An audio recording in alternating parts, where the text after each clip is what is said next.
Aries Valli 1261 ఈ tomato చెట్లకి వదులుతున్నాము. 10 రోజులైంది టమోటా చెట్లకి.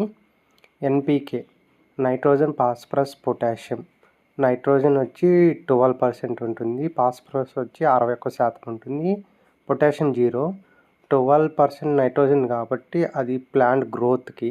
61 అనేది ఫాస్ఫరస్, లోపల ఏర్లు బాగా దిగుతాయి. పొటాషియం ఎందుకంటే కాయ సైజ్ వచ్చేయడానికి ఉపయోగిస్తాము. చాలామందికి ఎన్‌పీకే అంటే ఏందో తెలీదు. మోస్ట్‌కి ప్లాంట్‌కి కావాల్సింది నైట్రోజన్, ఫాస్ఫరస్, పొటాషియం. ఇంకా మిగతావన్నీ స్మాల్ అమౌంట్‌లో టమోటా చెట్లకి అవసరం అవుతుంది. ఓకేనా.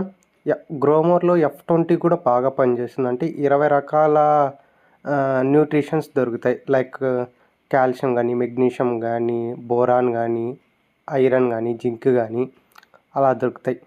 ఇప్పుడు నేను టమోటా చెట్లకి నీళ్ళతో డ్రిప్పులో వదిలేస్తున్నాను.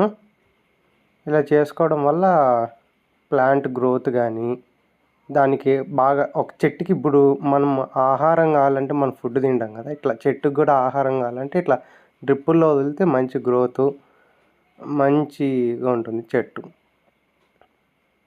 అంతే.